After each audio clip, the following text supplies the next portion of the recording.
Hello.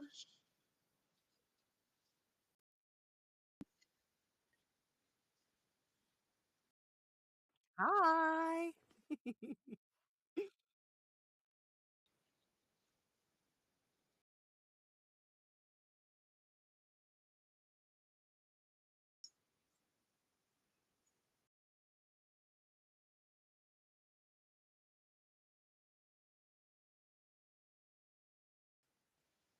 Please tell us in chat if you can hear us, if sound is okay, if video is okay, if anything is amiss. That would be great to know before we start properly.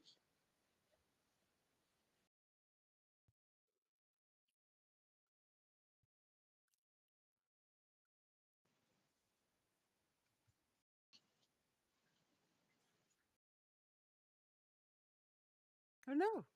No. Oh, that's good to know.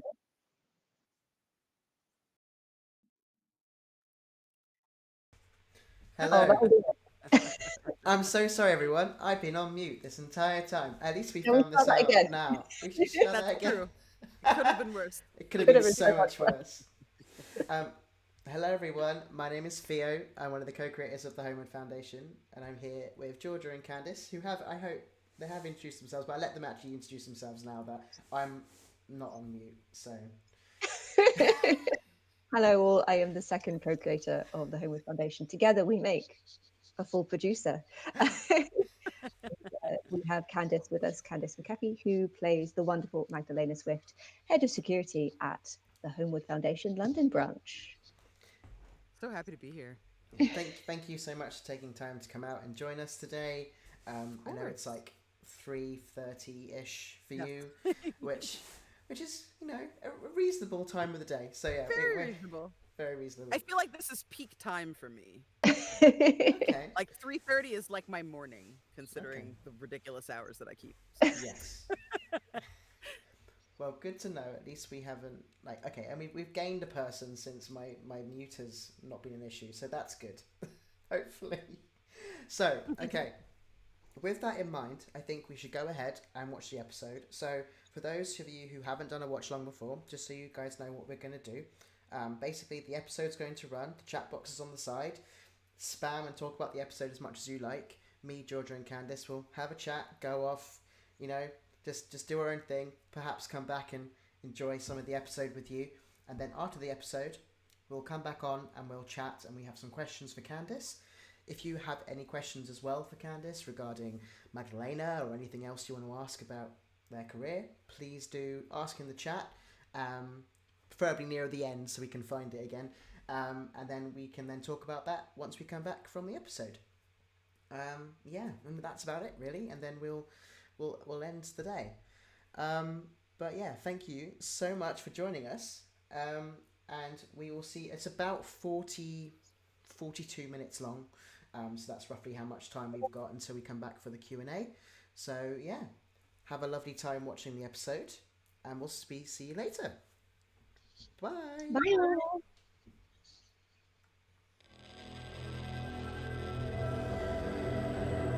You are listening to the Holmwood Foundation, Episode 5, Wildlife.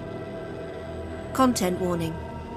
This episode contains static, swearing, themes of possession/removal of bodily autonomy, depictions of violence, including implied violence to animals, and extended sounds of a car crash. Listener discretion is advised.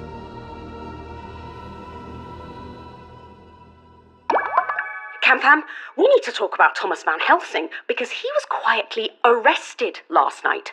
That got your attention, didn't it? And what's even weirder is it's not been reported anywhere. I've scanned the papers, searched all over social media, but it's nowhere, which is highly sus, if you ask me. So I bet you're asking, how do I know?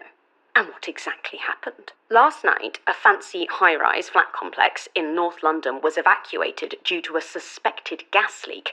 Van Helsing has lived in London for the last 4 years, though there's never been a definitive answer as to where. Suggestions have always been Hampstead Heath or Highgate.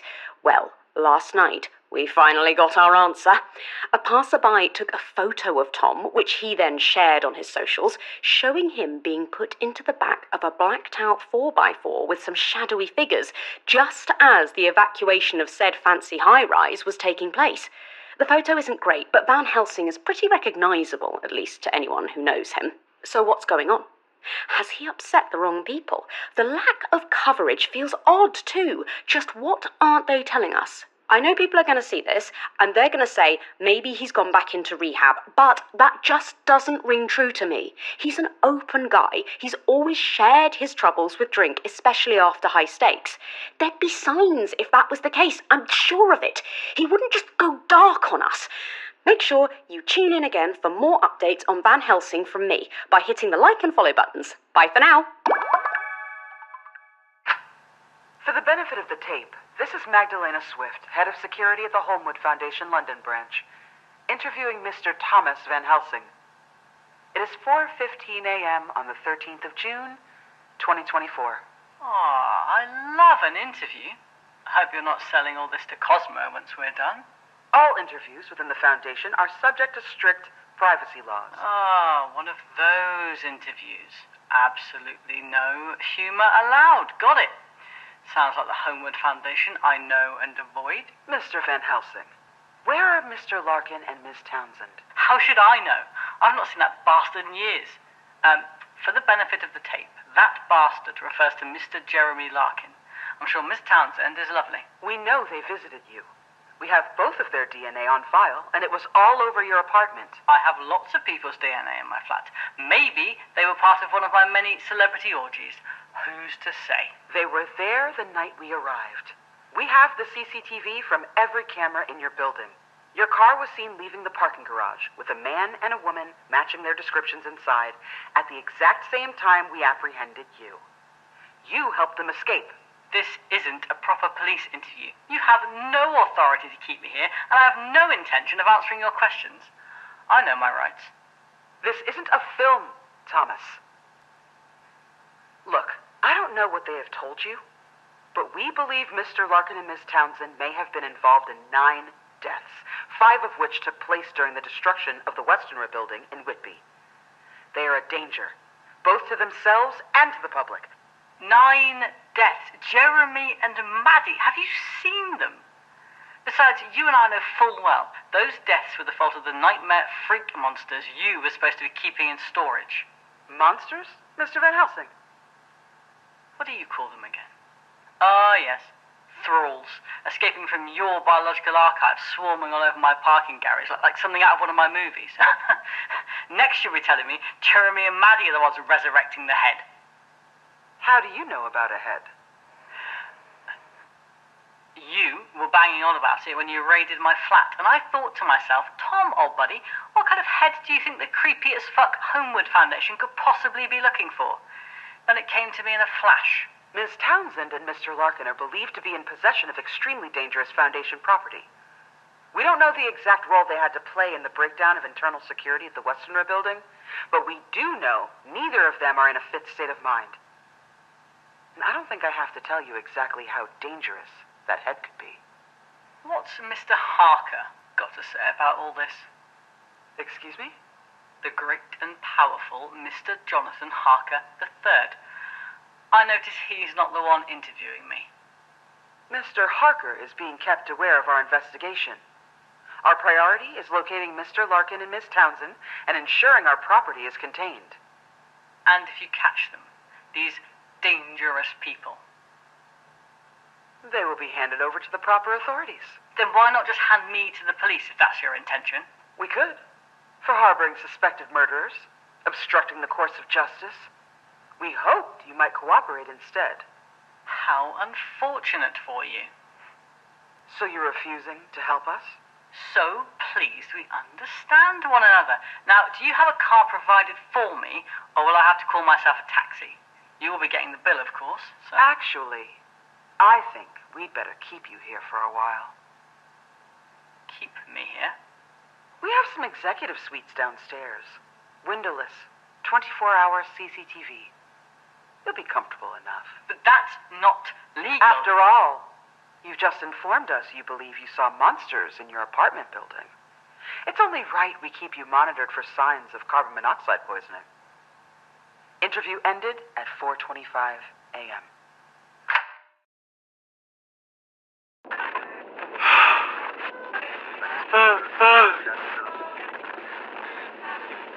Any luck? Still thoroughly baffling, I'm afraid. I promise you, this is excessive even for a modern car. I doubt even I could tell you what half these buttons do. But I'm loving these fancy headlights. All these little back roads will keep us off grid, and I can still see. Maybe you can keep me awake? How? Talk to me? We're not too far from Dover. Just one final push to make sure I don't slump over the wheel. Such an interesting turn of phrase. I still recall the thrill of boarding a hansom cab for the first time. To have a vehicle such as this at your fingertips whenever you wish. It must be so overwhelming, waking up to all this. I'm sorry we haven't been able to integrate you both better. It is overwhelming. But I know I'm here for a reason. We have a purpose, and to reunite with Mina. To hold her hand after all this time. It is a gift worth every confusion in the world. You really love her. She is my world. A hat. Sorry? I would rather like a hat, should we find a moment to acquire one. I meant to ask Thomas earlier, but felt such a small thing. Why a hat? I feel quite undressed without one. There is much I can accommodate with Mr. Larkin's fashion, but to be outside without a hat... Yeah, of course, I forget. It was a bit of a social faux pas in the 1890s, wasn't it? It's been a while since I studied Victorian fashion. You must think me foolish, after everything we've faced. No, I understand. Sometimes it's the little things that we can control that make all the difference. Quite. And there is so very much which feels out of control at this moment. You're telling me. On that thought, I must ask about Mr. Harker, your employer. Yeah, right.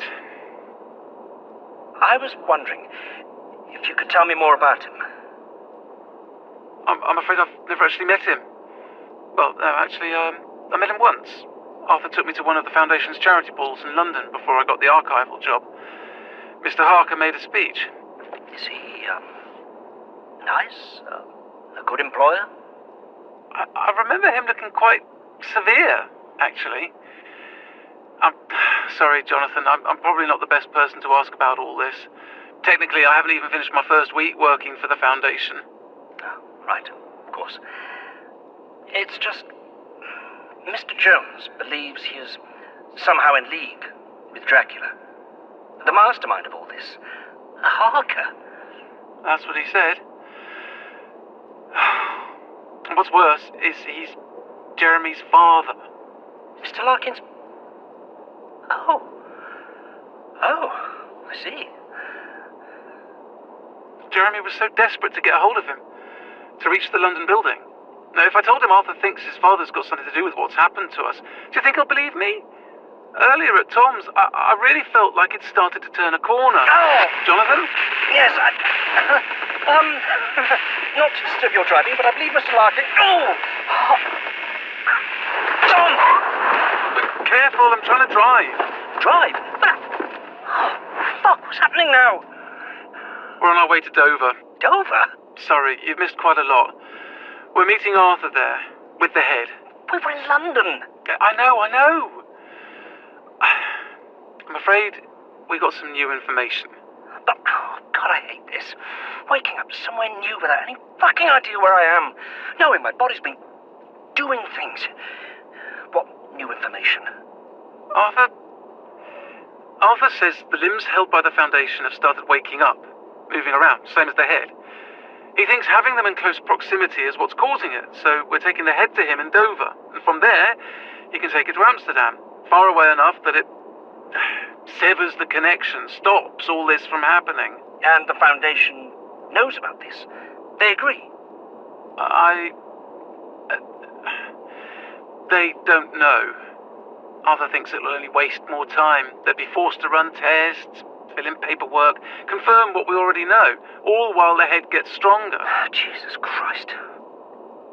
I'm sorry. I shouldn't have just dropped all this on you. Once we get to Dover, Arthur will help us figure this out. That's what I fucking said about London. No? Oh, it's the burner phone. Tom left it for us. Check my pocket and the jacket on the back seat.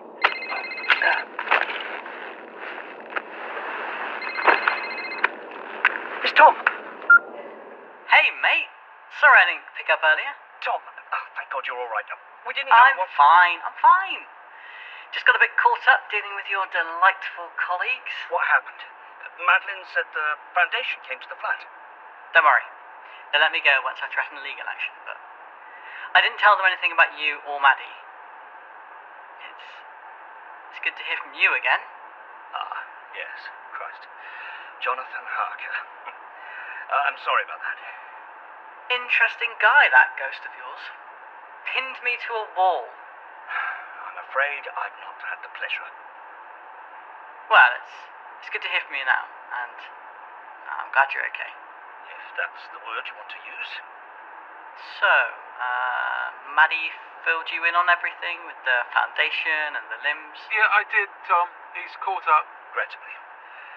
I suppose we're on our way to Dover. Do let Maddie know the car has heated seats. Second button on the left, just under the steering wheel. What? Are you alright? What? I'm good. Fine. Are you alright? Of course I'm not alright. This was supposed to be ending in London. But I suppose I'm as fine as I could be. Good. Just wanted to check. There was a lot for me to process too. Okay. Right, well, gonna hang up now. Stay safe, yeah? Right. Yeah, I will. Tom, are you sure you... See you. You cut him off. He was about to tell you where he was going. Was he? Oh, I didn't notice. Mr. Van Helsing, you promised you would cooperate with us. I didn't promise anything. You locked me inside one of your underground nightmare suites where you rummaged around in my pockets. The executive suites are fully fitted for visitors from senior management, as you needed a rest after an exciting night. They aren't prison cells. It's funny. I thought a windowless room with a bed, bathroom, and no Wi-Fi was exactly what a prison cell's like, no matter how luxurious the furnishings. Either way, you have not only confirmed what we already knew regarding Miss Townsend and Mr. Larkin, but you have obstructed our investigation again. No comment. You do realize we can continue to keep you here? Whatever you think you're doing, it won't impede my team for long. Someone will notice. The press are always sniffing around, and my fans checking on everything. And I mean everything. Do they? You've vanished before. What? 2016, wasn't it? Hanover House Rehab Center in Berkshire? How did you... That is private information! Like I said, Mr. Van Helsing, we keep tabs on everyone related to the Foundation. God, you really are some evil fucking organization, aren't you? I'm just trying to remind you that your adoring public might not care quite as much for you as you think they do. I'll let you think about that, shall I? I'm not letting you drag Jeremy and Maddie through the mud, no matter what you do to me. They're not villains. We're all heroes of our own story, Mr. Van Helsing. They're the villains in mine, and I will find them. Recording ends 7:15 a.m.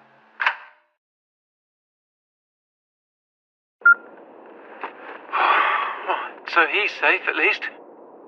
What the hell's the Seward building thinking? Dragging him in like that? I wish I knew. I wish any of this made sense.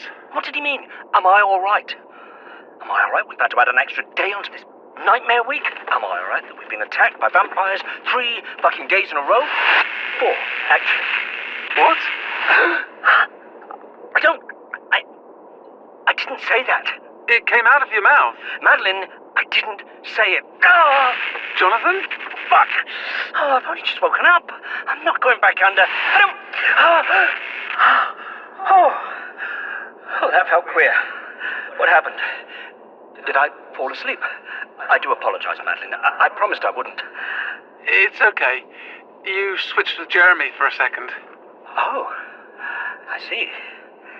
You spoke, I think, before you switched. Yes, I think I remember. Like joining a conversation. Has that happened to yourself and Mina? No. Never. At least... one problem at a time. First, we're getting to Dover. Just a few more hours. Nothing else can happen to us in a few hours.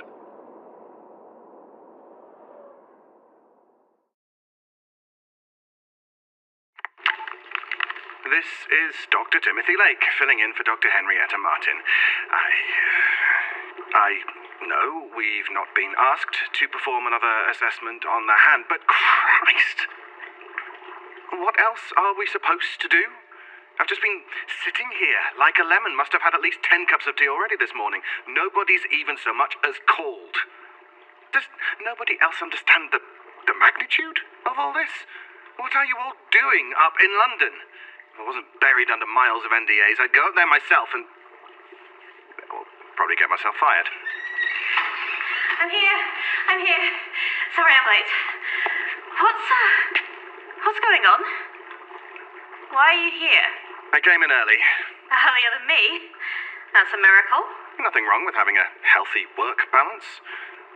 Why are you here so early? Well, it's not like I can sleep right now, Tim. This is... Why is the equipment all set up? Were you about to assess the hand without me? A personal project, for my own peace of mind. It's done something new? Not yet. I just keep thinking. I see it flinch out of the corner of my eye if I blink or turn away. Had to change a couple of the cameras that were glitching out, so who knows what's real right now? I certainly don't. Are you sleeping all right, Tim? What? Of course I am. I'm just getting jumpy. Trying to wring information from high up is like getting blood from a stone, and we don't even know if this thing is safe to be around. Just don't make me call your husband to take you home, okay? You all right? It's nothing, just boyfriend issues. I'll call him back. I didn't know you had a boyfriend. What can I say? I'm a woman of mystery. Let's get everything set up, shall we? Right. And hope the equipment's bloody working this time.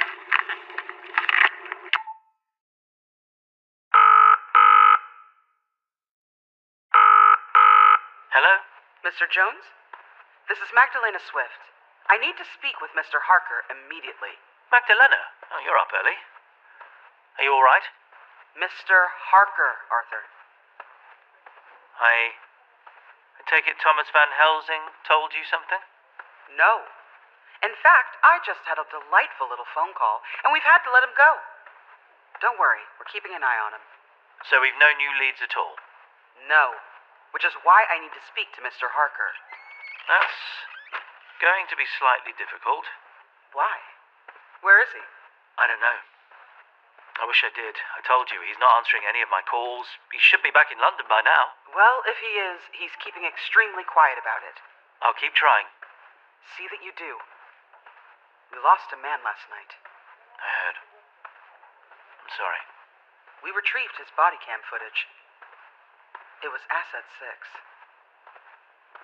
Shit. She was in Van Helsing's apartment. She made specific references to Count Dracula. If she's searching for the head as well... I know. Christ. Mr. Harker needs to get involved. I need orders. It's difficult for him after what happened to his son. He's compromised. As far as I'm concerned, you're both compromised. What? Madeline Townsend. You sure she's not tried to contact you? I wish she had. I could talk to her, find out what she's thinking, why she's doing all this. I am compromised, Miss Swift. I recognize that. But I want to find my girlfriend just as much as you do. Then act like it. Find Mr. Harker. Tell him he needs to ring me immediately. I need to know what's going on. I will. As soon as I know anything. Good. In the meantime, we'll at least keep an eye on Mr. Van Helsing. See where he decides to go next. okay. We're good to go. Right. Take 2. This is Dr. Timothy Lake, accompanied by Dr. Henrietta Martin. It is the 13th of June, 2024, and we are preparing to assess the hand. Given recent events, I believe the best course of action is to remain as vigilant as possible in our research. How are the tank readings? Tank temperature stable. pH level stable. How about the pressure sensors? Have they picked up any movement since last time? Nothing that I can see. Looks like we've lost one of the sensors, though. Oh, I see it, at the bottom of the tank. Must have unstuck again. I'll get it. Oh, can't I I've get it? already got my gloves on. Keep running the diagnostics. Can't believe it's not done anything since we last checked. You sound relieved. I am relieved. I used to forget that we're monitoring the hand of an actual vampire. Well, supposed vampire. It's funny how quickly something like that becomes mundane, especially when it's just floating there. Mundane? How could this ever be mundane? I mean, it stops being a monster and starts being a specimen. I'm just glad I never had to go to Whitby. Tim? It scratched me. It lashed out and bloody scratched me. That's amazing. It reacted to your presence. Henry! Right. I'll get the first aid kit. Does it hurt? Of course it hurts. Oh, I'll need to get this looked at. Oh, who knows what's living under that thing's fingernails? Oh, we do, actually. We've got its bacterial makeup on file. I can get it I out. was being rhetorical, Henry. I've got some bandages here. Let me see. Whew. That is deep. Those nails have gotten sharp again. It's not moving anymore. Do you think the hand's capable of looking smug? We got it on camera, at least. I wonder what made it react to you, of all people. Are you jealous? What? No, of course not. You are. You're jealous the hand scratched me and not you. Don't be ridiculous. Oh, what now? Oh, great. Now the keyboard's on the blink. What's it doing? Just typing random letters. Something must be stuck. Multi-million-pound charity, you'd think someone could fix our bloody equipment. At least the camera's still working. Boot up another computer, upload the assessment video, maybe it'll finally get someone's attention up in London. I'll call medical about my hand. Right. It's my boyfriend again. 9 missed calls. I'm just gonna check my voicemails, make sure he's okay. Go.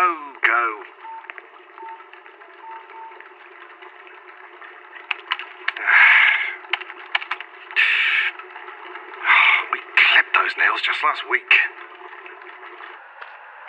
Hey Henry, it's me. Just had the worst night of my life. How are you doing? Look, just call me, please. I'm almost back at my flat. Oh fuck, today's been awful. I hope you stayed home. Please tell me you stayed home. If they've dragged you in for question 2, I swear, Just call me. Please.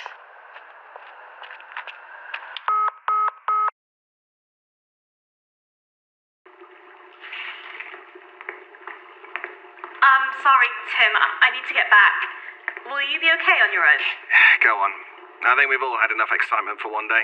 Are you really sure? If the hand moves Henry, again... I'll be fine. I can monitor the hand without you. Okay. I'll be back as soon as I can. Don't do anything exciting without me. I just want to know what's going on.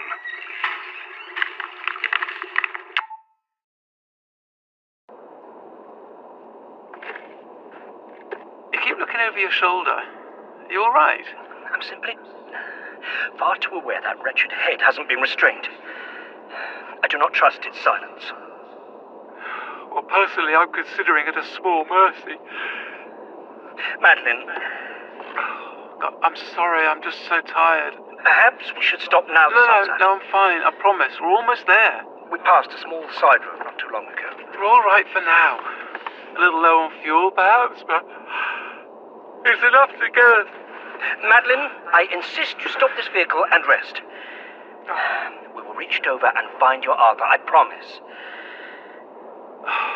Okay. 10 minutes, tops. Thank you.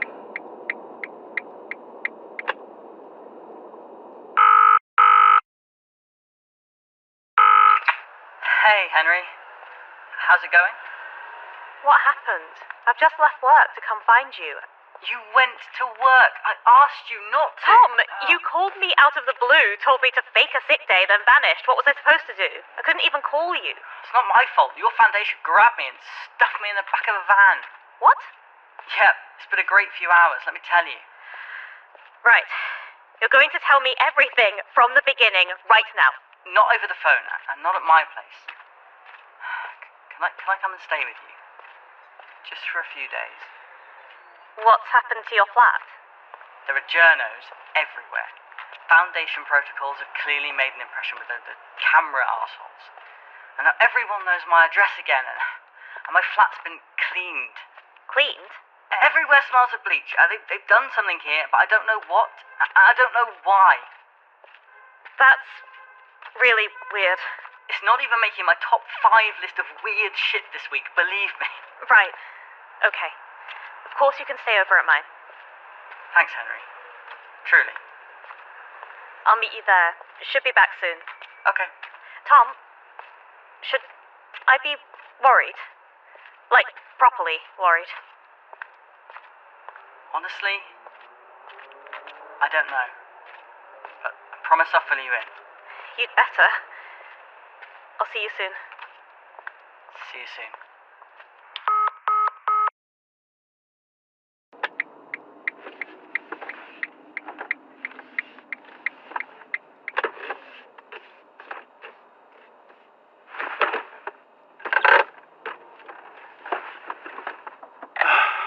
I'm just going to shut my eyes for a moment. You could walk around outside if you like. Stretch your legs. Given our present cargo, I think it best I remain here. Now, perhaps I should find where I put the recorder. I know I brought it into the vehicle, but I cannot see where I left it. Sure. Fine. Let's just...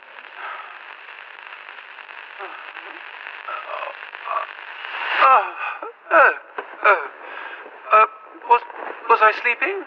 Mina? Mr. Larkin? It's Jonathan, my love. Jonathan! We are safe, I promise.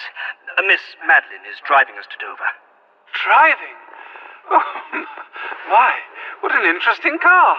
Automobiles have had quite the transformation since our time. Magdelena fell asleep. I was not expecting... how are you faring, my love? Pained, but breathing. The last thing I remember was a young man, Thomas. I'm afraid we weren't properly introduced. He and Mr. Larkin were attacked by a thrall underneath his home, and then... Well, I'm afraid Magdelena returned before I could be of assistance. Ah. You also have met Mr. Van Helsing. Van Helsing? Oh, yes. Thomas is related to the professor. An interesting young man. He helped keep us safe while you and Magdelena recovered. What a strange thing to grow accustomed to, referring to oneself in duplicate. Why Dover?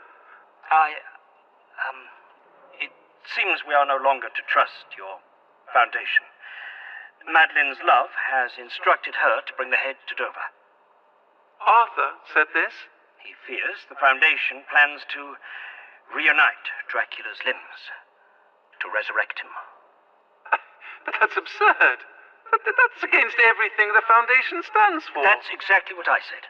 But they could not be reasoned with. And Mr. Jones seems adamant that his employer, Mr. Harker, is the root of the problem. Did you say Harker? I did. And after what you told me about our son, to know our line has continued to the modern day, but if he is in league with Dracula, we must find out the truth. That doesn't make any sense. I am rather growing to hate these gaps in knowledge. Where is the head now? Behind us. Beneath the grey jacket. It has done nothing since we fled, but back with Thomas it started talking to us, laughing, controlling animals too, according to Magdelena. I recall the birds. I keep thinking how easily we could dispose of it. Even without means of total destruction, we could bury it or throw it into the ocean. Would that end anyone's torment? It would only be discovered again by someone else, and this nightmare will begin once more. Of course, darling. And I have promised Magdelena I would not. I shall keep my word. I suppose we should continue on to Dover. You need to rest. Magdalene was exhausted, and this automobile is beyond my understanding. We should wait for Magdalene to return, or Mr. Larkin, before attempting to operate it. I have driven similar, if not exact, vehicles. I'm sure I can decipher all this with some time. If Magdalene had an appointment, we must honor it. The chance to sit with you, if only for a few more minutes, would feel like an oasis in this desert of nightmares. Oh, Johnny. I need some air if I am to stay awake. This automobile is quite stifling. I believe it's just here. Oh, thank you. I shall only be a moment, my love.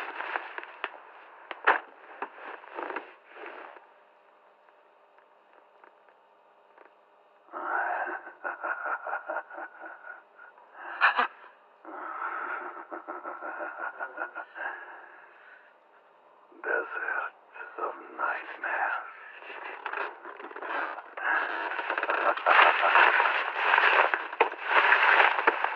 I am not frightened of you, Count. We bested you before. We can do it again. You truly are, Harker. So rile, so desperate. And yet, you taste different. You have transformed. Have you become like me? I am nothing like you. And yet, do you see the shadow pass over the sun? Do you hear a whisper on the breeze? Mina!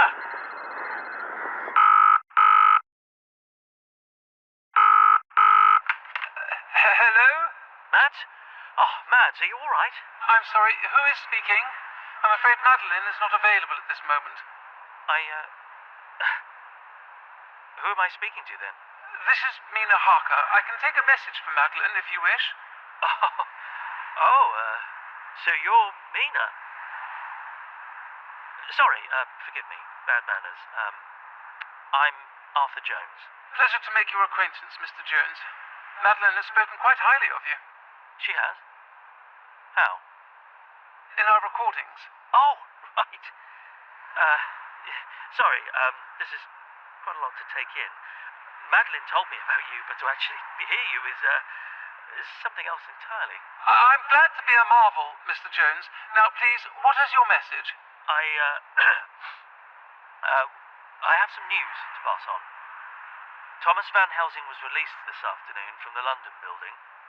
I know that you were staying with him, so I wanted to let her know that he's okay, and I wanted to check to see if you, Magdalene... Yeah, we're fine, thank you. As is Mr. Larkin and my husband. Good.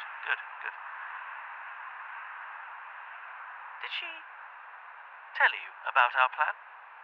I believe we are travelling to Dover. I'm afraid I can't give you our exact location at the moment, as I've only recently returned. But we shall be back on our way very soon. And the head? It's still with you? It is. Good. Mr. Jones, please don't think me too forward, but I really must ask why you believe the Holmwood Foundation could possibly be... Think what? Mrs. Harker?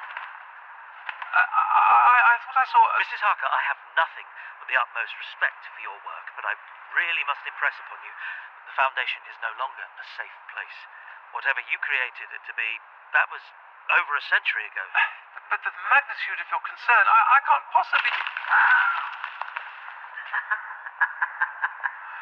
Oh, no. You may be fast, but I am faster.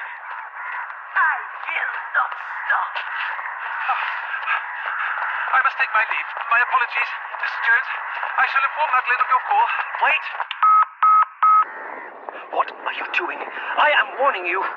No garlic, no pretty little holy symbols, no knife to threaten and pry. All your old weapons, Harker, turned to dust. And yet, here I am, as powerful as ever. No wolves in this country, not yet, but I have other means.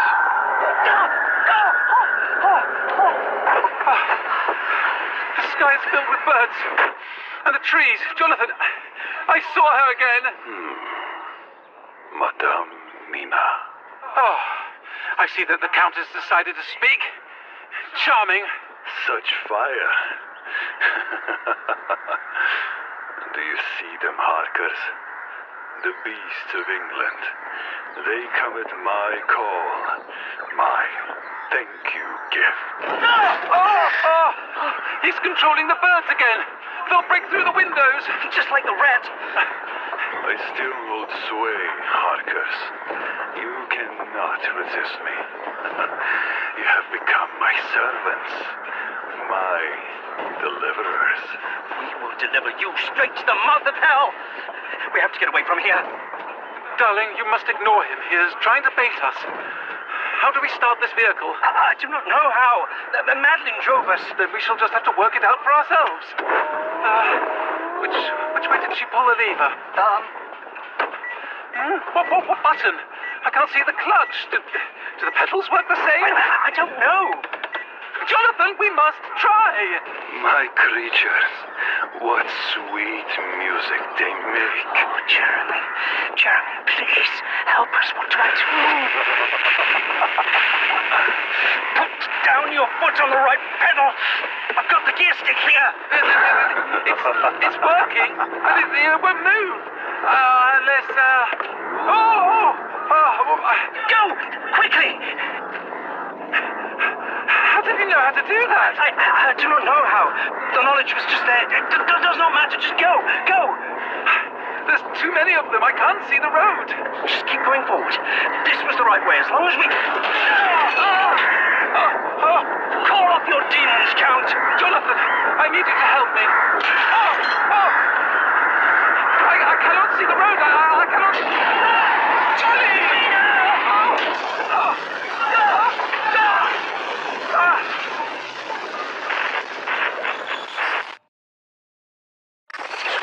Johnny! Johnny, where are you?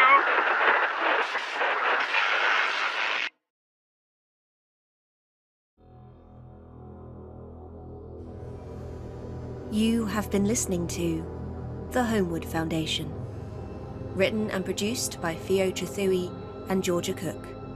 In this episode, Madeline Townsend and Mina Harker were voiced by Rebecca Root. Jeremy Larkin and Jonathan Harker were voiced by Sean Carlson. Thomas Van Helsing was voiced by Basil White. Henry Martin was voiced by Michelle Kelly.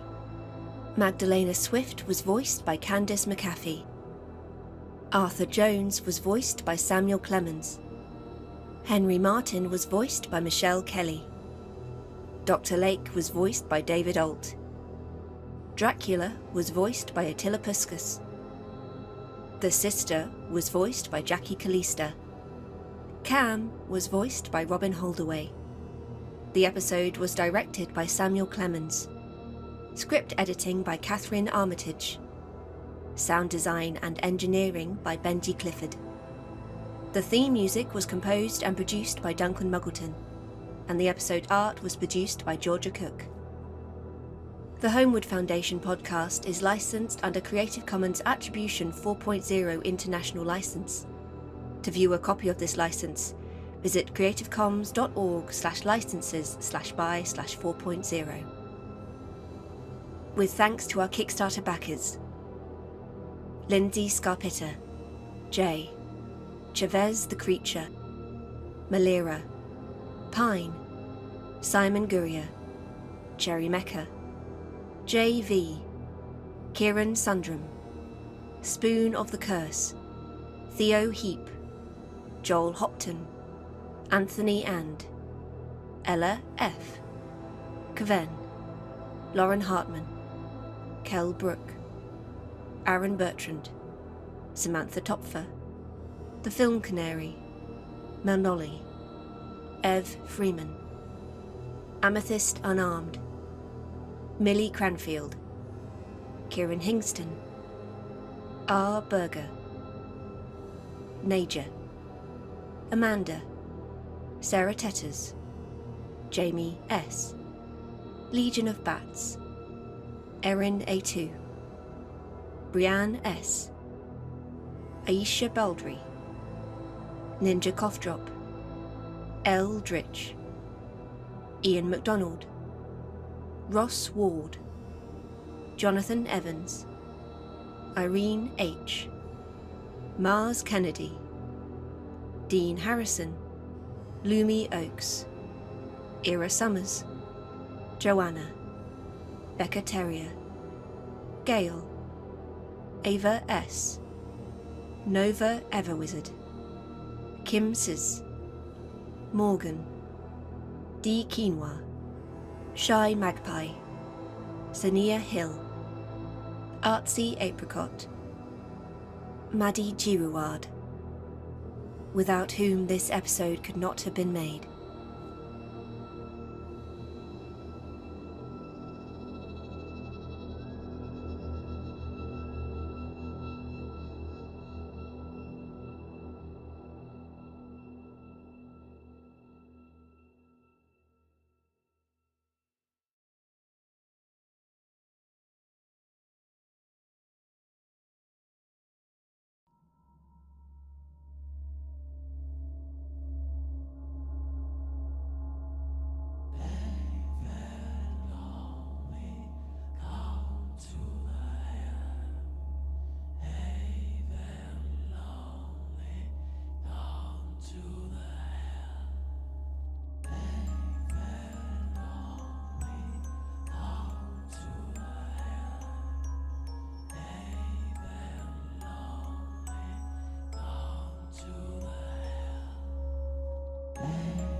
Hello. As everyone on the screen can see, Georgia and Candace have disappeared. They have not disappeared. They're still with me. I just need to re-put them into the system. Apologies. We've basically, there's an issue with the system that we use. So that should work now if I do this. Hang on. Oh.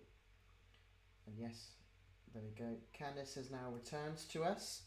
Let's getting Georgia as well. Let's find that Georgia can.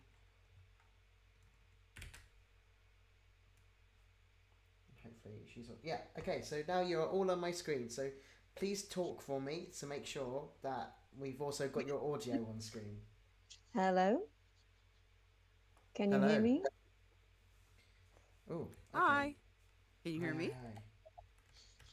We will find out in a moment. Someone said having a hard time hearing you. That might just be me because I don't speak close enough to my mic and I can turn my mic up. So yes, everyone should be good. Everyone, say hello, say welcome, chat about the episode for a bit. Let's see if we can make sure that our audio is coming through okay. Chat, let us know if you can't hear any of us three, and we'll try and sort it out. I absolutely loved this episode. It was awesome. It was great to make, obviously, but it was even more interesting to like listen to it because all I had of when I go in is just like my scenes. Like I have the full script, but not like I can't place the context when I'm focusing on what I'm supposed to be doing. So it's always awesome to go back and listen to the episode, and the execution sounded fantastic. So cool. Oh, Benji is such a good sound designer. He can just he places everything so beautifully. It's It sounds stupid to say, but he makes everything sound so found footage. Yes. Yeah, he's so good. Like even like every time we send a script, we're like, we think we know how this might sound, and then Benji surprises us so often. Yeah. Like I think it's episode 4 when we have DJ Dave. turn up, which is, so for context, because I know Candace hasn't seen all of the previous episodes, because Magdalena only turns up in episode 4, but at the very beginning of episode 4 we have a DJ doing like spooky occurrences going on in certain parts of the country, and it's the wonderful Kareem Confley, and like Benji put in like this whole like, little radio sting, and it made it really feel like a proper radio station, and it's so good.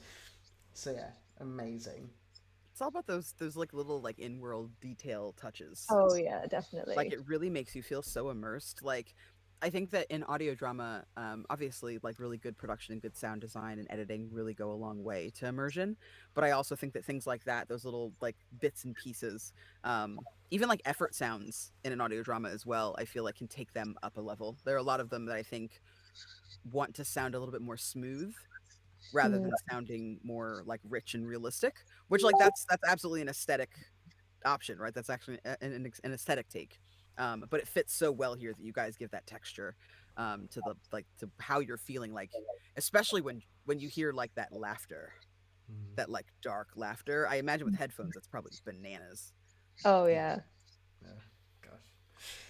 Oh, right, well, we have had it confirmed that everyone can hear us now, which is wonderful. Thank you guys for checking in and saying that we can all be heard.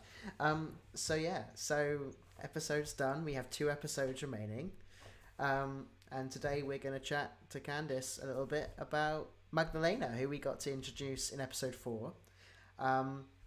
So our question to you then, we know the answer to this, but not everyone will know the answer to this one, is can you tell us how you got the role of Magdelena and what your audition process was like? So I saw this posted online. I think Voice Acting Retweets had retweeted y'all, and I saw the word Dracula and was like, of course, and immediately applied. When I started to look at the characters that you guys had, because I'm gender fluid, I feel very at home in my mask identity, my androgynous identity, and my femme identity. So I was like, you know what? Like, there are non-binary characters in here as well. Trans actors are encouraged to apply for things that they feel they can do. So I applied to a variety of like femme and mask roles. So what I sent in, and I mean, this is kind of something I've realized that I do a lot, but I tried to I give all of these roles because in my mind I'm like, oh, I fit all of these roles, maybe I'm good for one of them. But what actually happens, now that I'm a casting director, what actually happens is people hear a bunch of your different voices. So because people hear a bunch of your different voices, I get cast a lot the way that I got cast by y'all, which was, hey, you were great, we went in a different direction for the characters that you chose. There were people that like just were exactly what we were looking for, but we have this other character that we haven't been sure what to do with. We think you'd actually be a pretty good fucking fit for that. And I can't tell you, like, I would say like a good 40% of the things that I book are people going, hey, we really had in mind what we wanted for these other characters, but then you came in with this other thing. Do you want to be this secret other one that you actually really would have wanted to do and you would have probably applied to first if it had been on the list, right? Like the one that you were like, I could probably get that role. So that's what happened. Like y'all were like, oh, you want to be Magdelena? That'd be really cool, right? Do you like this character? We'd love to have you. And I was like, this is even cooler than the other characters. Yes, of course I want this character. Thank you. So very pleasant surprise. I remember opening the message and being like, I don't know, man. Maybe it's probably not. And then as I read it, I was like, oh. So much so that my partner was like, is that good news? I was like, it's really good news. I'm just really surprised. How did you guys were like first in like a lot of people. Oh, that's like, good. Do you want this other thing actually? I'm trying to remember how. Sorry, go on. I do remember hearing your audition and being like, oh, they have such an amazing voice and they've delivered these lines so well. We need to get them in and we were developing Magdelena at the time, as you say, like we know exactly where we're going. You have completed the character, you've made the role. Like it's so flattering, honestly, because again, now that I've been on kind of both sides of things, I haven't written my own audio drama yet, so I haven't been on the side of casting my own stuff and having to like understand who my understanding of the character is, I've had to just kind of interpret that for clients. And what's nice about when you have a client is most of them, when they come to you, don't have a very strict sense of who their character is, right? Most people are just kind of like, a lady, 30 maybe, right? And you're like, sure. What actress do you think, right? And then you start asking all these other like leading questions so that they can tell you more about their character. So most of the people that I've worked with for casting have just kind of been like, give me what you think is right. And having listened to that and heard people's auditions, I can see how like powerful that must be on your end as creators, making this and then being like, wait, actually, like, and having that spark. Because the spark that I have, again, it's always been secondhand. It's never been like, this is a baby that I made and you look just like the baby, right? Like, like that's really cool. And it's an honor to be involved in that. Yeah, I remember listening to your audition as well, and it was just kind of like, but consider Magdelena. And we just sat there for a while and went, Gonna send that email right now. Because again, we as you said, she wasn't even in the audition. Like, we weren't even considering that. She was like, at that point in time, I think we were finishing our first draft of season 1, and so we knew that this character existed, but we just didn't quite know how she existed. But you know, casting, like, in a way, you kind of really helped us spark off, like you say, okay, what direction are we going with this character if she has this voice? And it really, and I love listening to people's voices for that reason. Like, auditioning is hard. It's hard for actually, like, auditioning for something, because you just don't know what the other person wants. But it's just as hard your voice into the void, hearing everyone else. You're like, oh. Yeah. Even when someone gives you qualities, like, that's something that is a struggle for me as a voice actor, is reference. Because not everybody is good at giving reference, and that's fine. Everybody has different skills. Sometimes that's just not part of your skill set. Just like there are some people who aren't very good at giving directions, right? There's a reason that directors are directors and not the people who do, like, the cinematography, right? Like, the cinematography might be able to tell you where to position people, but as far as emotionally what to give, they might not have those details. So I think it's cool that those things are separate, but I feel like, I don't know, there's this feeling as a voice actor when you go into a role and you see the reference there and you're like, that's me, right? There's like a moment where you're like, ooh, this has been placed here specifically for me with my name on it. And I'd say out of every like 100 of those that I audition for, I get like maybe one of them. Not always me, right? But it seems like it's me on paper. And then when I listen to who got the role, that's when I'm like, oh, that's what you were asking for. So I see right now a lot of we want a Natasha Lyonne, right? Tons of that in auditions. That's like #1 reference territory. And I have a smoky New Yorker voice that I can do. That's very like raspy and stuff. So I'm always like, okay, well, I've been watching Natasha Lyonne since But I'm a Cheerleader and Slums of Beverly Hills, right? She's fantastic, absolutely an indie icon. And I'm like, I know how this lady sounds. Like, I know it. I know it in my bones. I know it. So I do my Natasha Lyonne.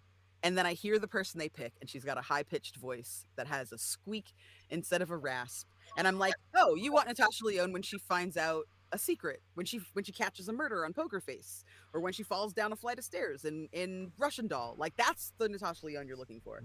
I'm over here thinking about the sarcastic one who makes Schmidt wear her earrings in New Girl, right? Like, you know what I mean? Like, all these little nuances of what people mean when they give the reference. So sometimes it's even preferable to me to like let go of that completely. And I do a take that is the ask on the brief, so to speak. And then I do whatever I think they might mean to try to cast a wider net. But I feel like even then, sometimes people just don't know until you hear it. And then you're like, oh, no, wait a minute. It's funny. I didn't think of this before, but maybe this, you know, like, I think that's great. Yeah, suddenly you hear the character. You're like, there they are. Yeah. So it's I mean, for fellow voice actors, if you're watching this, that's a really good way to not take things personally. It's something I'm working on because I don't like being upset. Well, before we get into your voice acting stuff, which you will definitely get into, I want to know is what like history or knowledge you had with Dracula before getting the part. Were you a fan? Not a fan? I am a disgusting vampire fan, honestly. I am such a whore for vampirism. I have been vampire obsessed since I think first grade. Maybe even before then, actually, because I have such a pattern. Some of the earliest shows I remember enjoying, I've always been a Scooby-Doo person, but big into Buffy. Oh, yeah. Huge into Interview with the Vampire. Read that when I was in 4th grade, much to my mother's chagrin. Read Dracula as well, because the Winona Ryder movie had come out, the Bram Stoker's Dracula that Francis Ford Coppola did. And I was like obviously in love with her because I had seen Edward Scissorhands. And so I was like, there's this other thing that I know she's in. And my mom's rule was, well, if you want to watch a rated R movie, you have to read the book. And if there's no book, then you can't watch it. And I was like, okay, all right, challenge accepted. And so I went to the library and I found an illustrated copy of Dracula by the Hildebrandt brothers, or Greg Hildebrandt, right? Who's like a famous illustrator for Magic the Gathering and Wizards of the Coast, right? Beautiful stuff, fantastic fantasy illustrator. And it was breathtaking. It had like fancy silver on the edges and stuff. It was like a cloth linen book. Ugh, ridiculous. And I was obsessed with it. And so I read it in 4th grade. I was like, I'm just gonna read it. And so I read it, and then my mom had to let me watch the movie, which was a bad idea. I am very pansexual. Poor choices were made by everyone. Yeah, we're eating well with that film. Yeah. Oh my God. Like, say what you want about Keanu Reeves as Jonathan Harker, whatever. Like, have you seen him? Like, everyone is so beautiful. Like, just sit down. Gary Oldman whispering he's crossed oceans of time to find me. Out. Just get out of here. What's wrong with you? I have those the sunglasses. He's got the little red sunglasses. I have them somewhere. Oh my goodness gracious. Actually, you know what? If you ever wanted to do a fancy Dracula cosplay, if you have the little glasses, like, I would vote for that. Yeah, absolutely. You have like lovely long dark hair. That movie is so evocative, right? It's so beautiful. It's like a feast for the senses. Even the moments that are a little cringe with the acting, like, it's still breathtaking. And that was such an early memory of like art for me. So vampires have always been high art in my mind. Anything that has to do with vampires, I'm immediately there. Current obsession, Sinners, obviously. Yeah. So I'm like living in that world every day. I wake up and I'm like, Sinners. And then I go through my day. But yeah, I'm definitely a vampire pop culture slut for sure. Obsessed. Well, you're in the right place. Because yeah, George and I both have a long love affair with vampire media, including Dracula. So it made sense when you know, we were discussing this story. There was like, how to explain it? Yeah, because we both came to Dracula in different ways as well. So it was just so nice to like we came together with this love of Dracula. Yeah, it was very cool. Have you seen Human? Mm-hmm. Okay. Yep. Part of what today's, like, hearing the way that this is being presented, part of the way that it felt was like an echo of that show. They're not similar things because they're like, they're topically completely different. They only share that there are vampires that exist in that world. But I really love hearing the juxtaposition of something so ancient and something so old. Both the vampire himself and the original text that it's, you know, a love letter to. Being kind of placed today. Like, it's such an interesting concept.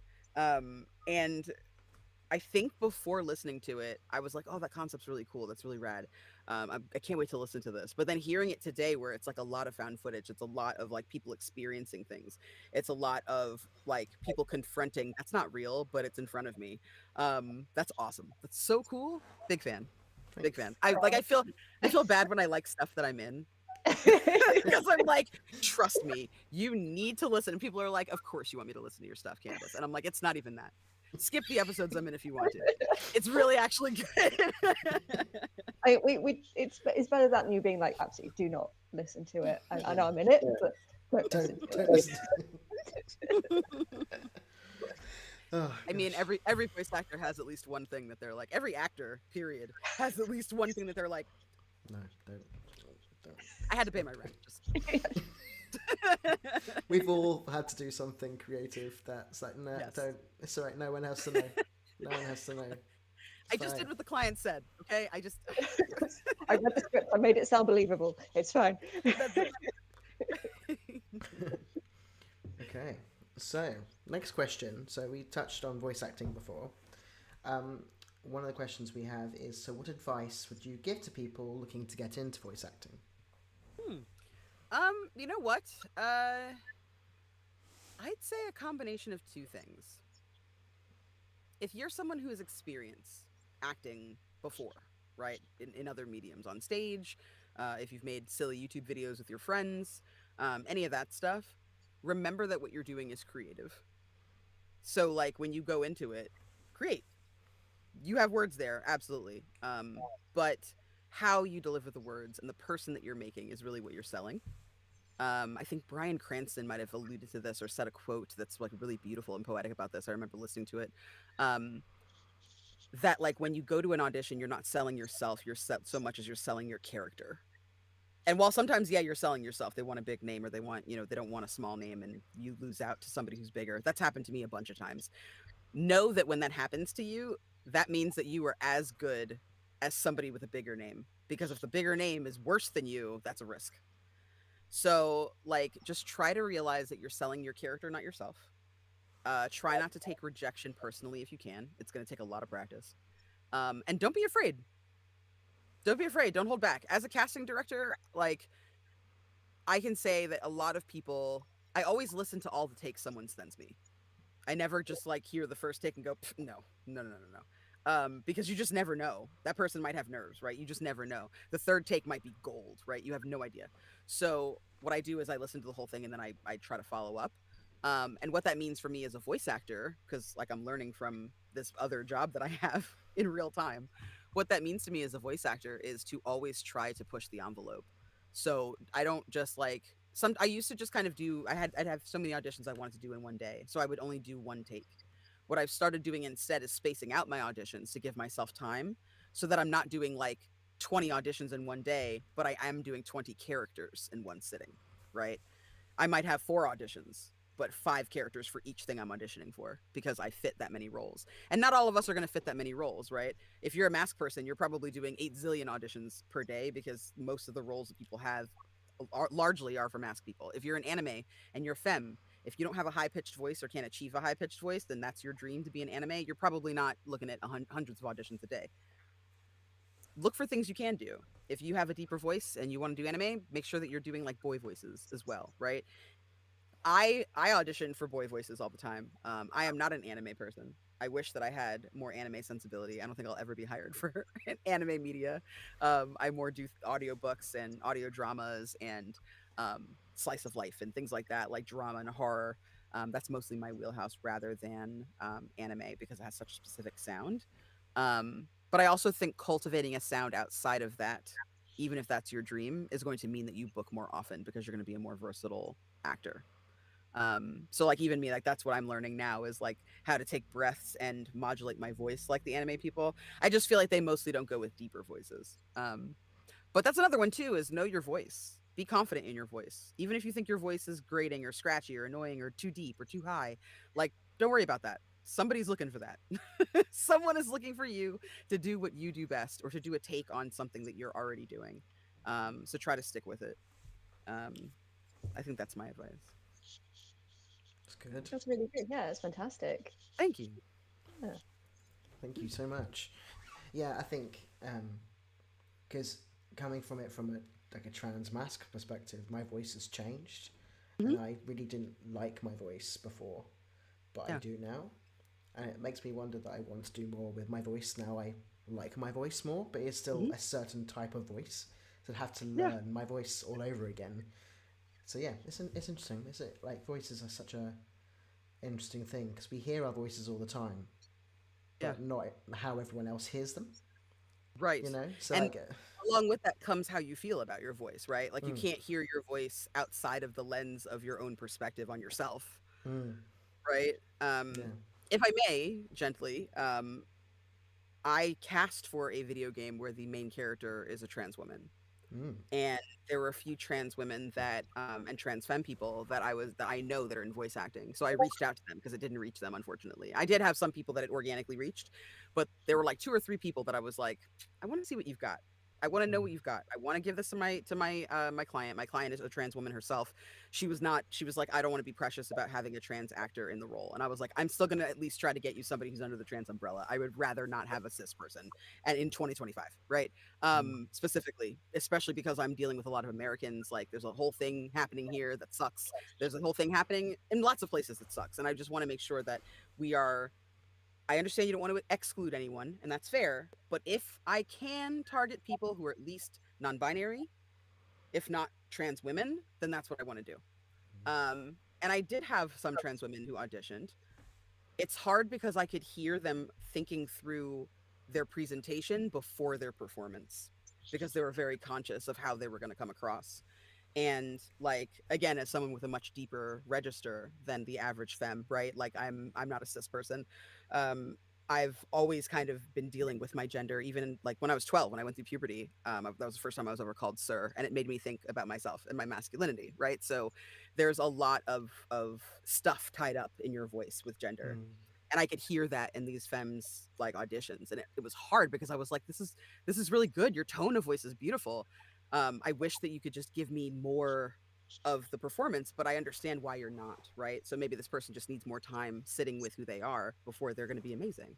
Because it does take time to get used to that idea. It took time when I entered this industry and had to realize that I was never going to be like a princess, right? I was never going to, I'll be a queen, but not a princess. I'll never be like a twink. I'll be like the older, burlier type of cute mask person, right? Like I'm not really like a, oh my goodness, save me kind of, you know.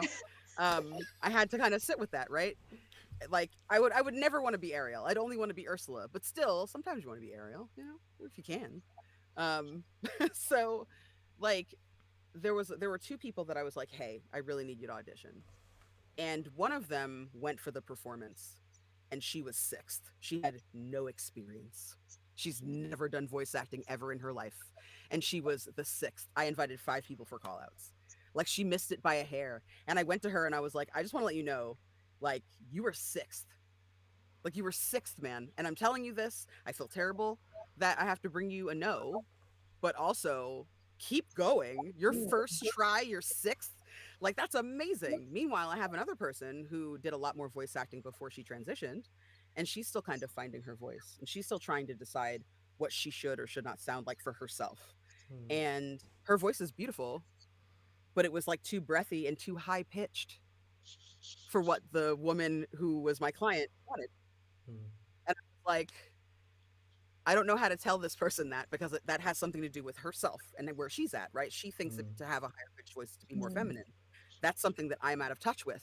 So even me, I felt like I didn't have like the space to tell her that even as somebody with this voice because of that, right? Like I have like my voice is automatically kind of androgynous. So it was a very interesting moment because I love this person's work and they're fantastic. And they were also still in the top 10. Her voice was just too high. Like my client wanted someone with a lower register. The person who ended up getting the role is androgynous. They're a femme leaning, but mostly androgynous person. I think they might qualify as agender. But like, it was just an interesting process to see. And all that to say, like, I hope that you explore that part of your voice. And I hope that you embrace that part of your voice because there's so much in our minds as to what other people are looking for. And it very much comes from our experience. Like there was something I auditioned for. There was a trans mask character that they said, you gender fluid and non-binary actors, welcome to apply. And then there was a one that was like a lower voiced femme. And I got the lower voiced femme role, which I was like, really? Like, I couldn't believe it. I was like, oh my gosh, the person that they hired to be the main character who is trans mask has a much higher voice than me. And that's not the first time that's happened. So sometimes people are taking different parts of their own experiences to be reflected, right? So it's such a crapshoot as to what someone might want, even within a very specific role. Sure. Cool. That's really insightful. Thank you for sharing that. That's really interesting. And I hope that people watching, I hope that helps resonate with some of you as well. Yeah, that's great. So we shall move on from voice acting to talk a little bit about Magdelena herself. Oh, she's so cool. So we had, she is so cool. That's it, right? Let's just leave it there. No, oh man, we got 2 questions from people in our Discord. For a reminder, for those who are here, our Discord is completely free. You can come into the Discord and you can join us. There is a members section for those who join Patreon and were in our Kickstarter, because they get the episode a day early, so then they don't spoil it for everyone else. But otherwise, it's a really lovely little community. There's quite a lot of people in there. And yeah, Magdelena, they have questions for Magdelena. So, the first question for you. So we know that Magdelena sees herself as the hero of her own story, but how do you see her? So, that's a good question. We have a little debate about Magdelena in terms of where she is on the villainous to not villainous scale of the story. So I feel like that's I feel like I have to keep myself posted on that, because I don't think I've decided whether or not she's a villain. I feel like right now she doesn't think of herself as a villain, but there's always a moment, I think, where the actor goes, no. Like every actor playing Lady Macbeth has to choose the moment where they go, oh shit, and then where she goes, oh shit, right? Like, and I feel like for Magdelena, it's really going to depend on what she does, because right now, to me, Magdelena she's a cop, but she's not a cop, and she doesn't have to worry about the like inherent messiness that comes with police work, because you're dealing with civilians and people, and there's a bunch of rules and protocols, right? There's a certain commonplace everyman part to it too in being a police officer. What she does is high level, like luxurious security, right? She's presenting an experience for people while also being able to wield the power that she is proud to have inside her. Like my read on this character is that it takes a lot to rattle her, like a lot, to get her to a place where her feathers are ruffled. She has a big ego, but it's not a big ego that is fragile. It feels almost unshakable, even in the face of like her employer. I feel like she wouldn't balk. She would just take the order and go, right? Like, I don't think that she'd be like, yes. I feel like she'd be like, good, and then leave, right? She's very, like, she's a tough bitch, and that's awesome. I love playing tough bitch characters. And I also feel like she's a little bit monstrous.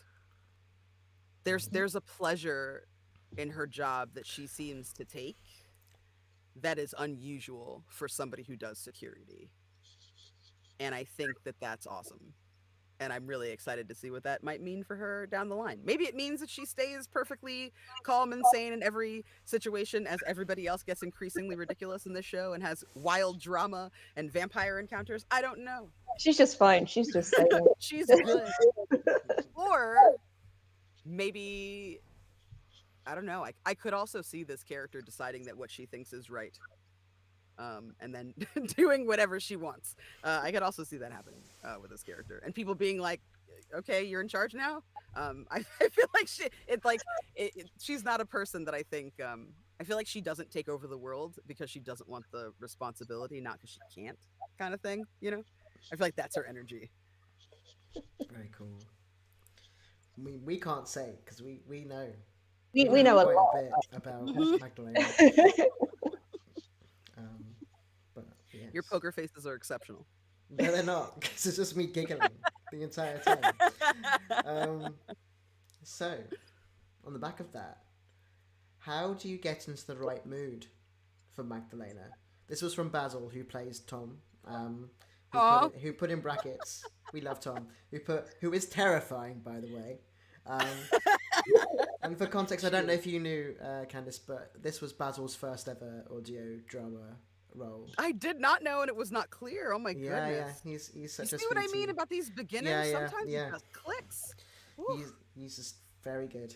But yeah, he's excellent. Wonderful scene partner too. Wonderful. Yeah. How do I get into the headspace of Magdelena? I admit the first time I was so nervous because I was like, I don't know how loud of a volume this person's what is the adjective I'm looking for here? Her dominance. I don't know how loud her dominance is. It feels like her dominance is pretty fucking loud, but also, what if that's just you being you? So I was like, I need to take a step back. I don't want to like bust in there and be like, hello, right? Magdelena. I had to figure out like how chill is she? How like self-assured is she? Even the first scene where we run up the stairs and into the active situation as we're like pulling him out of bed, I feel like even in that moment, like as an actor, I had to decide how out of shape is Magdelena. Is she out of shape the way a police chief or captain would be, where they don't really do this stuff anymore and they're pulling up the rear, but they're struggling to get up the stairs? Or is she like a fucking panther, where she's like on it and everybody better keep up with her, and if they don't, they're off the team? And I was like, it's definitely that second one. It's definitely that second one. If you are slow, you get kicked down the stairs, your knee goes out, and now you're on disability. Next. Like she's not fucking around. So I think with vampires, she knows. Right. So I think for me, I found that as everyone gave direction and as we started to work the material, because when I was learning the role, and I was like reading my scripts and stuff, I was practicing both, just in case, because I was like, worst comes to worst, if they're like, she's medium, then medium is good. I can find the middle ground between these two things. So I practiced kind of more of a like law enforcement kind of Magdelena, and then I practiced a more you can tell us or you can't, right, kind of Magdelena, who's effortless. And I was like, man, what is this person's flaw? She's got to have a flaw. I mean, she's really brusque, and that's probably a flaw, that she like isn't good at talking to people, but at the same time she gets what she wants. So is that a flaw? Right? There has to be something that is weird or rude or fucked up, right? Is she a monster fucker, for example? I don't know. That would be cool. I feel like if anybody would, it might be her. But that's the energy I think that this character that I brought to the character anyway. And when I got into the headspace, I would just start thinking about Olivia Pope from Scandal. I was like, if Grace Jones and Olivia Pope were put into a kettle with, I don't know, who's somebody that punches people real good? Evander Holyfield. If you stirred those three people together and poured them out, it would be Magdelena. So I would just start kind of thinking about that. I would kind of try to feel the power in my body and think of the way that like my body would move up those stairs if it were me in that first scene. And then I started thinking about the haughtiness and the, yeah, of course I'm fucking here kind of presence that Grace Jones has. And then I fall into that third bit. I like settle into the rest of it as I get into character and on screen. It's very cool. That is so good. Thank you. Just because I'm curious, have you ever seen I don't know how big a Doctor Who fan you are. Have you watched any of the classic Doctor Who series? So old Who I know less about than the stuff Eccleston on. Sure. I would highly recommend out of curiosity, because I feel like George and I might have based Magdelena a little bit on Brigadier Bambera, who's played by this wonderful woman called Angela Bruce, she's basically the Brigadier's replacement. It's a Sylvester McCoy episode. It's really good, actually. I mean, I love the episode anyway. It's space King Arthur stuff, and it's great standalone Sylvester McCoy episode. You can have a lot of fun with it, but it includes this amazing, like, a woman who's in charge of this army, who gets to interact with the Brigadier and the Doctor and Ace. And I think, I don't know, for me and Georgia, when Magdelena started to be developed, I feel like Bambera did sneak in there a lot for us. I wrote a Bambera episode for Big Finish recently, and I think I was writing it at the same time, so I think you're right, she did kind of sneak in. I think she snuck in a bit. So yeah, so I think you might like her. She's good fun. But yeah, I'm looking at her right now, and I'm like, oh yeah, that's it. Bambera is great. And like I think for the time as well, it was like when they wrote the character, they were like, yeah, we're gonna have a black woman play the woman in charge of the army, because I think it's like set in like 2000 when it was written in 89, so they were like assuming how things would change. And stuff, and it was like, yeah, in 2000 this woman is going to be brigadier and that's it, and no one's going to bat an eyelid, and it was just like, yep, good, yeah, let's go. So yeah, but no, she's awesome, honestly. I've met the woman as well. She's absolutely insane. Yeah, and I think she also identifies as queer as well, so she's just, we love Angela Bruce with all her heart. So Hell yeah. If anyone else on the call has not seen that episode of Doctor Who, again, I highly recommend it. It's one of my favourites. It's called Battlefield. It's so weird, but it's worth watching just for Bambera, to be honest. But yes, I'll stop talking about Doctor Who now. So the last question is really for me and Georgia. However, if you would like to throw in any thoughts as well, Candace, please do. But Basil asked us, how are we finding people's reaction and theories to the season so far, and do we have any surprises? Any surprises? I shan't reply to this. I'm instead going to be sad. Just like sat and watch. Yeah, the reactions have been incredible. Like so in the Discord we have a theory chat and a spoilers chat, and it is constantly going with people who have ideas, and obviously George and I are not getting involved at all, because we want people to have theories and ideas and not influence anyone. And and it's also, we've written it, we're not changing it now. It's like but yeah, it's just so nice that people are so invested in the story. But yeah, I don't think we can really discuss theories and reactions until the finale, at least for what we can talk about anyway. So yeah, so we're going to have to unfortunately park that question, I think. I mean, it's so nice when you create something and you're like, I really hope people like it. I mean, we created the pilot with like this understanding of, okay, even if we don't get to make the rest of season 1, it'll be great to have made the pilot, got some of our friends involved, got some really talented people. This is great. And then when we realized we were making the season, we were like, okay, even if nobody listens to it, even if nobody enjoys it, even if people are like, what did you make? What? It'll still be fantastic that we made it. And just that people want to tune in for more episodes, and that they're invested in the characters, and they're creating theories about the characters, and they've been following along from the beginning. It's so wonderful as a creator that people are interested. That's it's just so nice. And again, we can't say whether theories are correct or not, and we're currently writing season 2, so we cannot we cannot see if people are correct or not. Know where it's going. But yeah, and we're just so touched that people love the characters and want to know everything. And yeah, and we're prepping for season 2, so we're hoping to announce the Kickstarter for October, I think is the plan. That's the plan, but if we can get first draft of all the scripts done, that's always our goal, is to get first draft of everything done, and then we can raise the money for it. Because then we know what we need to make, what we need to fund. Sorry, so it's always a bit scary at this point, because we're like, how much story do we have? How much? Okay. How many episodes? Oh no. Oh no. So yeah, but we have had some lovely confirmations of people who want to continue to be in Holmwood next for the season 2 and stuff like that. So that's good. That's a good starting point as well. Yes.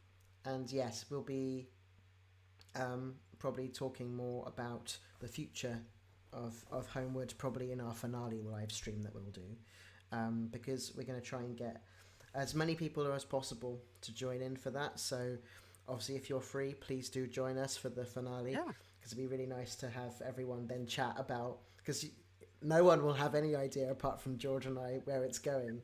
Yeah. So yeah. Ooh, we have a question in the chat, which is quite cool.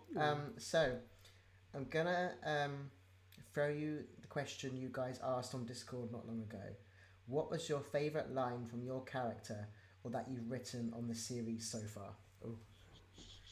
Do you have a favourite line, Candace, that you can talk about? Because I don't know if you have you got one coming up that you remember. Yeah, I think it's the one coming up. What I'll say is there's going to be a very firm conversation about bureaucracy. In that conversation, there are wonderful moments that I will treasure forever. That's what I'll say. I'm gonna, when we come off this, you guys know what I'm talking about. Yeah, yeah. It's gonna be good. Very good. Georgia, do you have a favourite line that hasn't I love writing a monologue. I love writing a monologue for Jeremy. Yeah. I also love writing a monologue for Jonathan.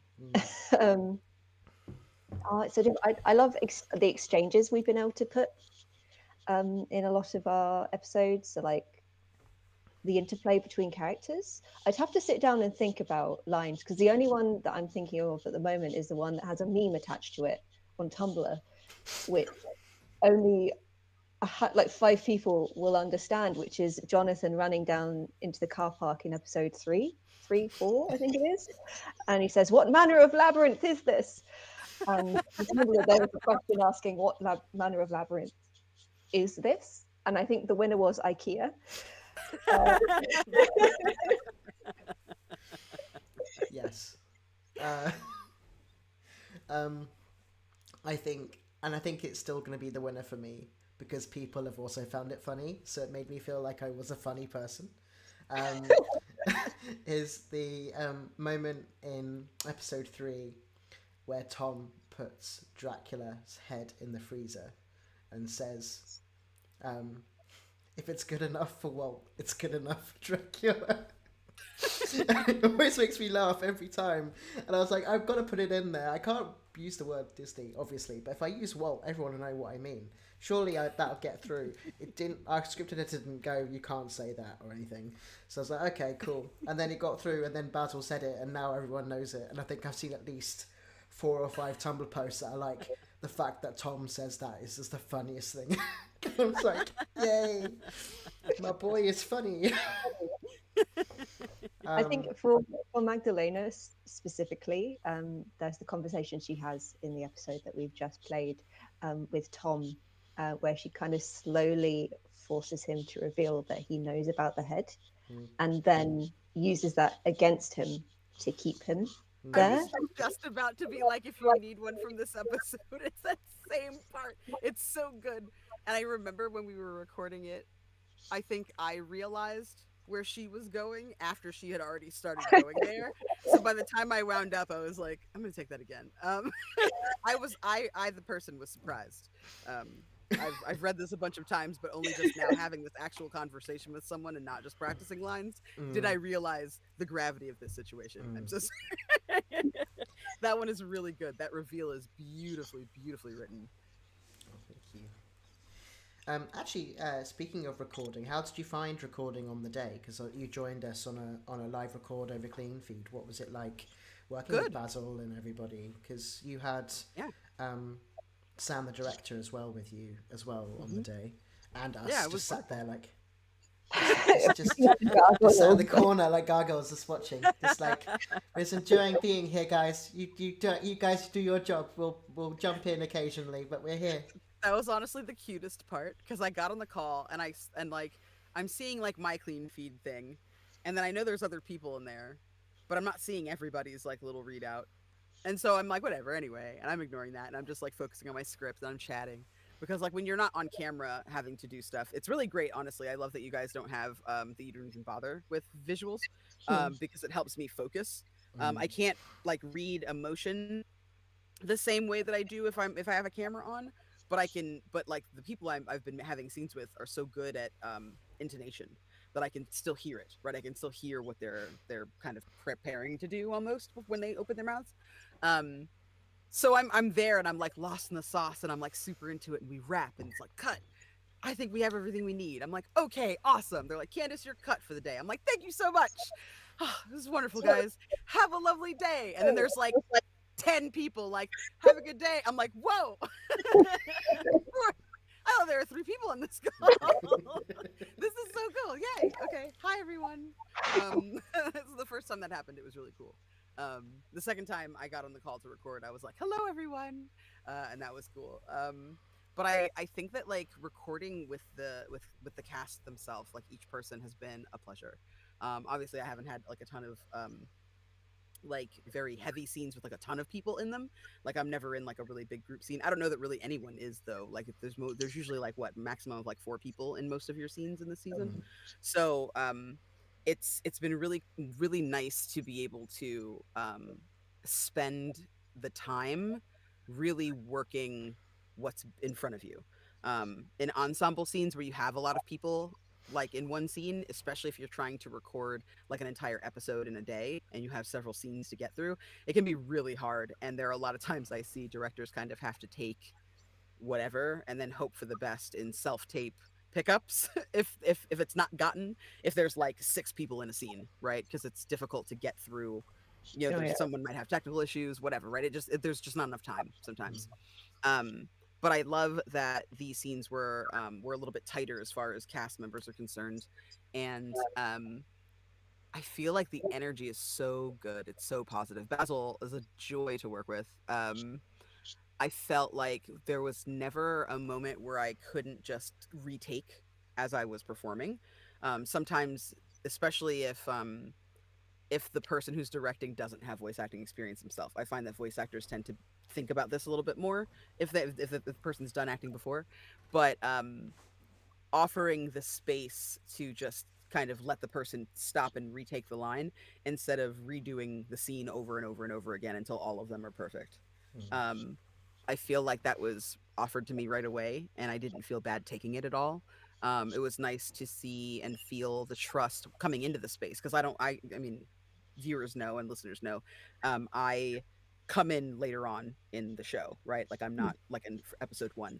So there's an established trust and an established care that's already kind of built in when an actor comes in later on, and I felt that right away, which was wonderful. Even like more intense parts, I was asked like, oh, do you need a break? Because there was a part where I got kind of yelly.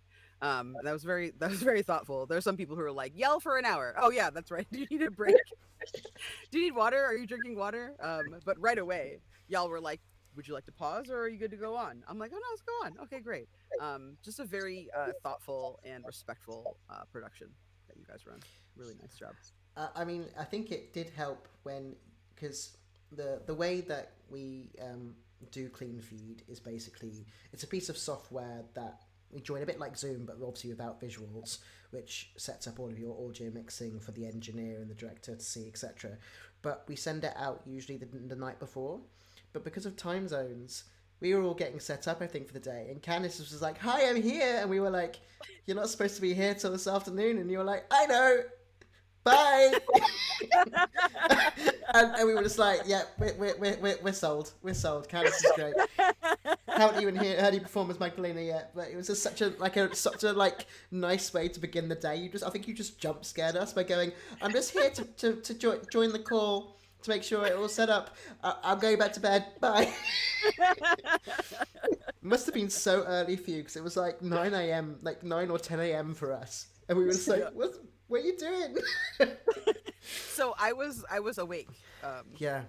And I was like, I'm just going to be awake. It's fine. We're good. And so I popped on. Oh, you don't need me. Righto. I'll see you in 7.5 hours.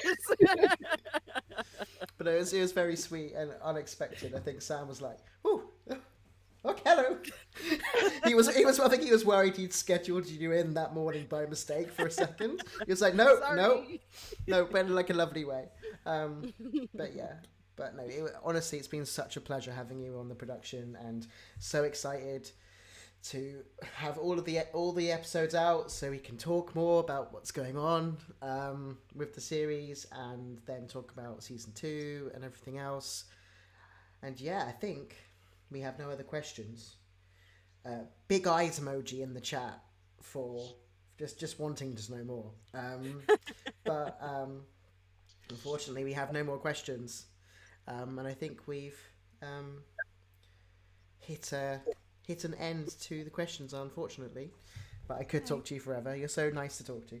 Thank you. Yeah. So no, thank you. So yeah, just a little bit of housekeeping from me. So reminding everybody that episode 6 should air for all of our Patreon and all of our Kickstarter backers on Monday. We have just got the edits in for episode 6, so we're getting a bit closer than the wire than we'd expect. But it's because it's an hour long, guys. It's an hour long episode, so it's a little bit more work than usual, but we should still have it ready for you guys Monday morning, and then Tuesday it'll be open to the general public, so you'll be able to catch it on any of your podcatchers, wherever you listen to your podcasts. And then there'll be it won't be till the following week that we'll be doing our next live stream. We should have the lovely Sean Carlson joining us for that one. He's already said yes. So if you guys you can't back out now. So if you would like to talk to Sean around anything to do with episode 6, please keep that in mind. That we'll be doing one of these with Sean Carlson, who plays Jeremy, next week, the following week. And then the week after that, we are doing the week after that will be our finale. We're hoping to do a finale live stream the Wednesday or the Thursday, because we want to kind of do our finale live stream closer to our release date for obvious reasons. There's going to be a lot of spoilers around. It'll be the end with I think it's the 20th or the 21st, and I think we're just trying to settle on a date. But most people we've spoken to have said they're free both dates, so hopefully it will be fine, whichever we choose.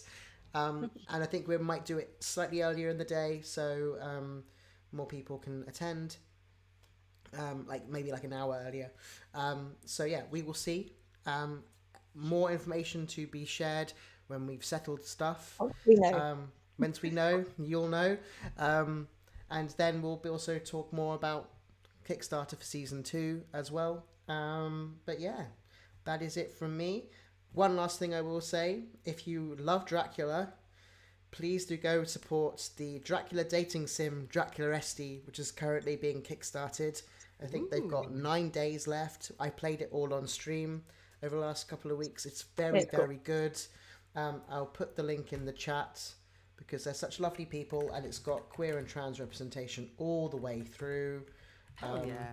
Yeah, if you didn't know, Candace, it's got a trans mask Renfield. Oh my God! Stop. Yeah, you gotta go. You gotta go check it out right now.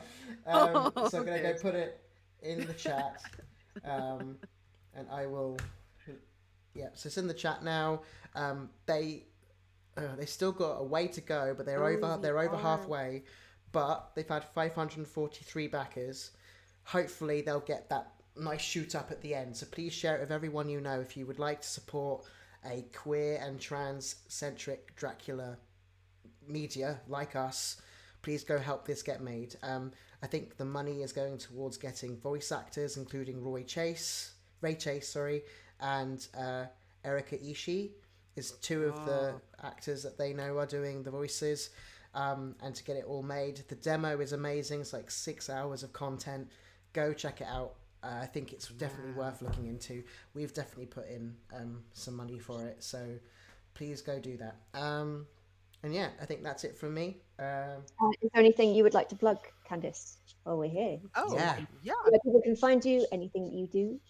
Absolutely. You can find me at the Candace Marie on Blue Sky, at Candace the Magnificent, pretty much everywhere else. I sometimes stream on Twitch if you want to follow me here. I am the co-host of 3 Black Halflings, which is a TTRPG focused podcast that's also about pop culture. That is myself, Jeremy Cobb, Olivia Kennedy, and Jasper William Cartwright.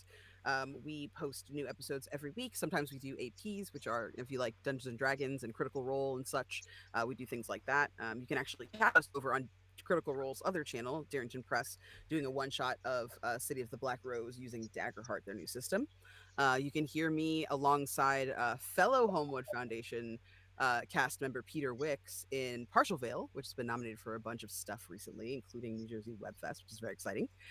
You can also hear me in Wayward Autumnal and Bloom and Blight, 2 AP projects that I'm on, and in the video game Monaco 2. But yeah, check my socials if you'd like to know more about me and what I'm up to. Thank you so much for having me. Thank you for coming on.